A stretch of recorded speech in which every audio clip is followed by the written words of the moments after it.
Paul Graham from Optimal Body Personal Training. Today I'm going to answer the question, why don't we do things we know are good for us? This idea commonly comes up when we're coaching people on changing their nutrition, their lifestyle, their habits. People often report they know exactly what to do, but they can't seem to do it. They really want to lose weight, but then they struggle to kick the alcohol. They really want to start getting healthier, but they eat too much sugar and have a sweet tooth. Why is it's so hard to change behavior? First, I want you to stop and think about what behavior is. The best way I've seen this put is to think of behavior being either one of three things or a combination of these three things. First, a way to solve a problem, whether that problem is real or perceived. Second is an expression of values, identity, essentially who you are or would like to be. Third, it can be a coping mechanism. So you have people who do these behaviors and then wind up really confused, where they were doing great on their diet, then all of a sudden they eat an entire container of ice cream and they're left wondering, why did I do that? If you start looking at any behavior you're having a hard time changing through this lens, it's going to make it a lot easier to start understanding why you're struggling to actually follow through on that behavior that you want to do. So the first thing you want to do anytime you have a behavior that keeps coming up and you're really confused by it, take a deep breath in, breathe out. It's okay. Just slow down. Stop all the negative dialogue going on in your head that's beating yourself up for having this challenge. And let's identify which of these categories it falls into. I'll do this with an example. Pretend we have someone who's trying to lose weight, get healthier, have more energy, feel better. First, let's look at that goal. Really, that's an expression of their value of probably feeling healthy, feeling more confident. Let's pretend they have a problem with cookies. So someone at work brings some in, all of a sudden they eat 2 or 3 of them. They're like, oh, why did I do that? I shouldn't have did that. I'm trying to lose weight. I'm trying to make better choices. Then they're sitting late at night watching some Netflix on the couch. All of a sudden they eat another 4 or 5 cookies. And they're like, oh, why did I do that? This doesn't make any sense. I'm trying to lose weight. I was doing great and then I just ruined it all. First, this behavior of eating too many cookies seems like it's out of line with their values of trying to lose weight. But remember, the goal of trying to lose weight, when we kind of looked at, well, what's the value behind that? It was feeling more comfortable, feeling more confident inside of their own body. But let's stop for a second and think about the behavior of eating cookies. How do you think this person feels when they eat those cookies? They probably hit a point of feeling guilty and confused, but before they hit that stage, what do they feel when they're first eating the cookie? They probably feel really good. It probably gives them a sense of happiness. It probably gives them a sense of stress relief. Lots of good things. So stop and think about this for a second. Does feeling happy and getting stress relief fall in line with their values of wanting to feel more comfortable and confident inside of their own body? Probably does. It might not be the means they want to use to get those feelings, but actually getting those feelings does fall in line with their values. Let's look at the idea of eating the cookies at work. So their coworker brings them in, and then all of a sudden they wind up eating the cookies.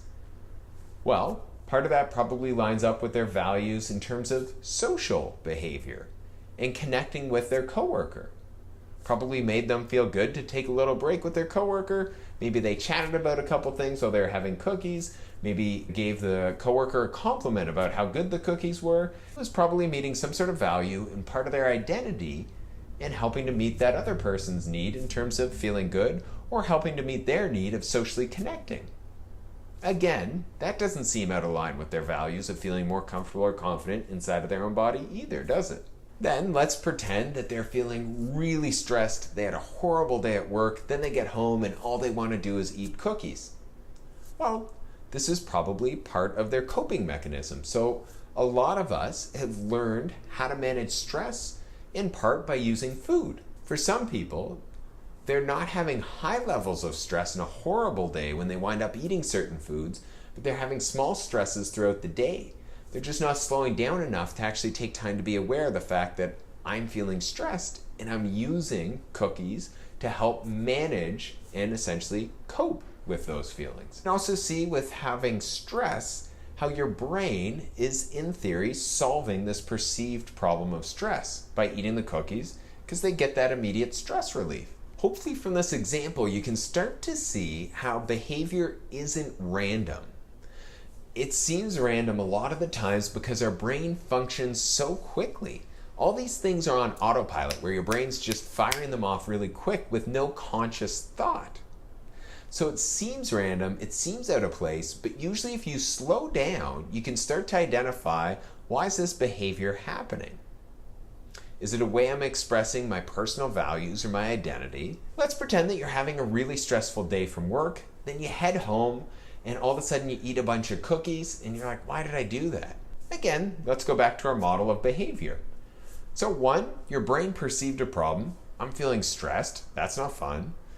So its solution, well, I'm going to eat some food because that made me feel better for a little bit. This also falls under the category of coping mechanism. A lot of us have learned to use food to help manage different negative feelings like stress, boredom, mad, upset, lonely, all sorts of different things. So behavior isn't just random.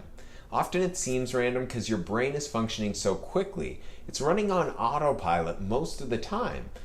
So what you can do is slow down. Try to identify which one of these 3 things, or a combination of them, is happening in terms of this current behavior.